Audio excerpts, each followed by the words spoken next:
तो यहाँ पे देखिएगा जो हमारा आज का पहला प्रश्न क्या कह रहा है, उद्देश्य प्रस्ताव कब पारित किया गया था। तो हमारा आंसर हो जाएगा 22 जनवरी 1947 को।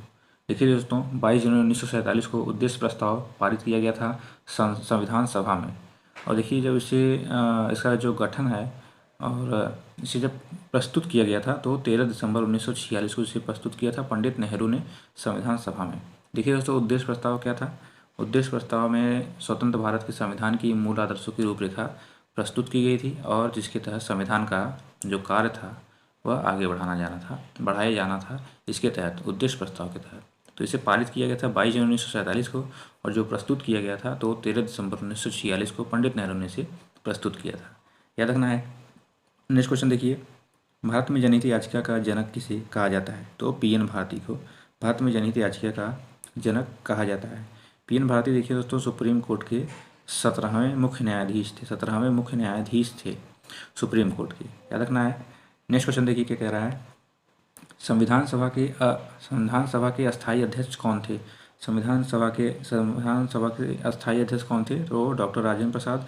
और कब बने तो 11 दिसंबर 1946 को संविधान सभा की बैठक हुई थी, तो उसी के अध्यक्ष बने थे, अस्थायी अध्यक्ष तो डॉक्टर राजेंद्र प्रसाद। याद रखना है। नेक्स्ट क्वेश्चन है, प्रारूप समिति के अध्यक्ष कौन थे। प्रारूप समिति के अध्यक्ष कौन थे, तो हमारा आंसर हो जाएगा डॉक्टर भीमराव अम्बेडकर प्रारूप समिति के अध्यक्ष थे। देखिए दोस्तों, जो इसकी अध्यक्ष थे वो 19 अगस्त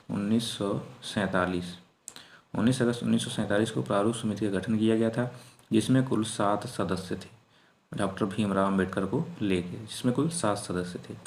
प्रारूप समिति में देखिए दोस्तों, संविधान में बनाए गए अधिकारों पर विचार विमर्श करने के लिए प्रारूप समिति का जो है गठन किया गया था। याद रखना है। तो गठन इसका 19 अगस्त 1947 को। नेक्स्ट क्वेश्चन देखिए, संविधान सभा के उपाध्यक्ष कौन थे। संविधान सभा के उपाध्यक्ष कौन थे, तो एससी मुखर्जी, मतलब कि हरेंद्र कुमार मुखर्जी यहाँ के उपाध्यक्ष थे। नेक्स्ट क्वेश्चन है, कैबिनेट मिशन में संविधान सभा के सदस्यों की संख्या कितनी निर्धारित की गई थी। कैबिनेट मिशन जब भारत आया था तो 24 मार्च 1946 को कैबिनेट मिशन भारत आया था, जिसमें कुल सदस्यों की संख्या 389 निर्धारित की गई थी, और जिसमें से 292 जो है वो ब्रिटिश शासन वाले थे।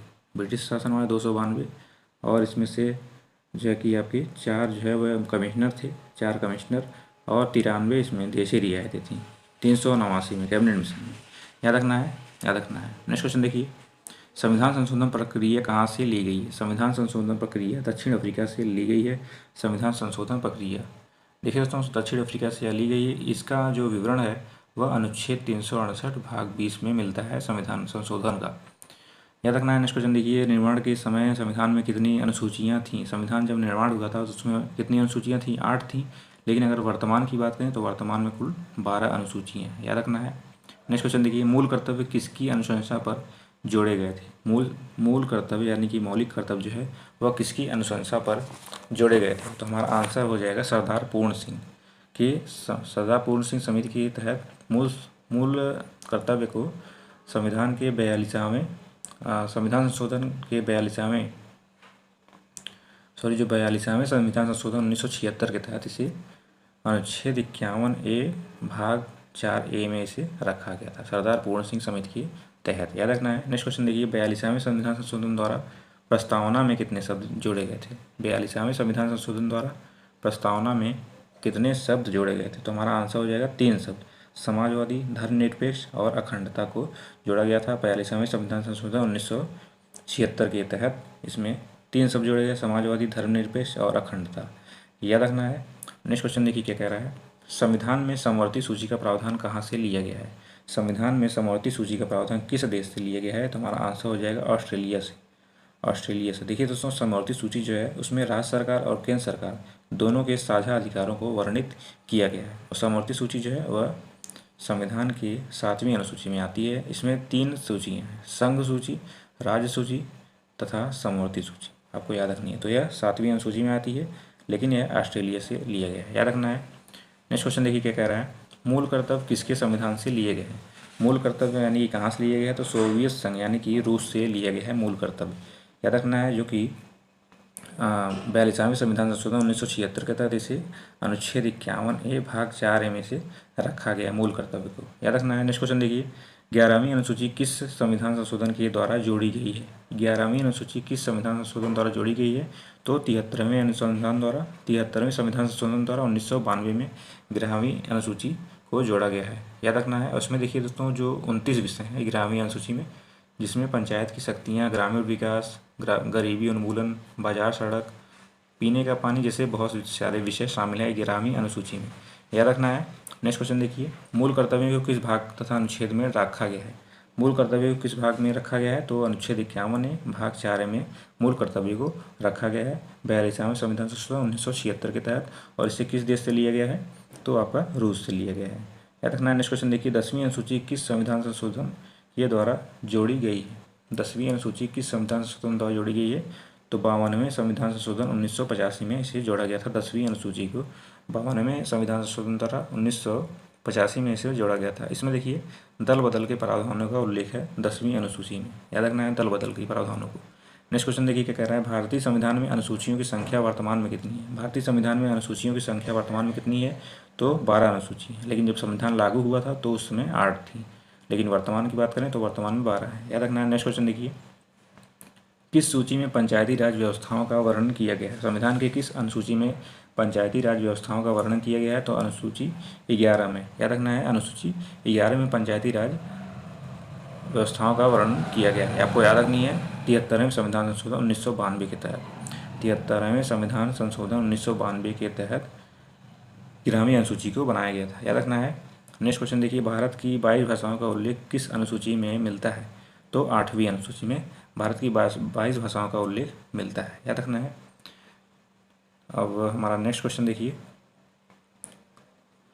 92 संविधान संशोधन द्वारा कौन सी भाषाएं जोड़ी गई थी? 92 संविधान संशोधन द्वारा कौन सी भाषाएं जोड़ी गई थी? तो 4 भाषाएं जोड़ी गई थी, बोडो, डोंगरी, मैथिली, संथाली। इसका अगर शॉर्ट फॉर्म देखें तो आपको BDMS का मतलब हो गया बोडो, डोंगरी, मैथिली, संथाली। इस तरीके से आप याद कर लेंगे तो सही रहेगा। 92 संविधान संशोधन 92 संविधान संशोधन 2003 के तहत 4 भाषाएं जोड़ी गई थी संविधान संशोधन में। याद रखना है। तो टोटल 22 भाषाएं हो गई। नेक्स्ट क्वेश्चन देखिए, केंद्र तथा राज्य के बीच शक्तियों का बंटवारा किस अनुसूची के अंतर्गत आता है? तो 7वीं अनुसूची के अंतर्गत केंद्र तथा राज्य के बीच शक्तियों का बंटवारा 7वीं अनुसूची के अंतर्गत आता है। 7वीं अनुसूची में देखिए 3 सूचियाँ हैं, संघ सूची, राज्य सूची तथा समवर्ती सूची। आपको याद रखना है। नेक्स्ट क्वेश्चन देखिए, 7वीं अनुसूची में किस प्रकार की अनुसूचियों का वर्णन है? तो 3 अनुसूचियाँ हैं, संघ सूची, राज्य सूची तथा समवर्ती सूची। आपको याद रखना है। तो 7वीं अनुसूची में 3 प्रकार की अनुसूची का वर्णन है, संघ सूची, राज्य सूची तथा समवर्ती सूची। आपको याद रखनी है। नेक्स्ट क्वेश्चन देखिए क्या कह रहा है, किस अधिनियम द्वारा भारत का गवर्नर जनरल का पद सृजित किया जाता है? किस अधिनियम के द्वारा भारत का गवर्नर जनरल का पद बनाया जाता है? तो 1833 का चार्टर एक्ट नियम के तहत भारत का गवर्नर जनरल सृजित किया जाता है। याद रखना है।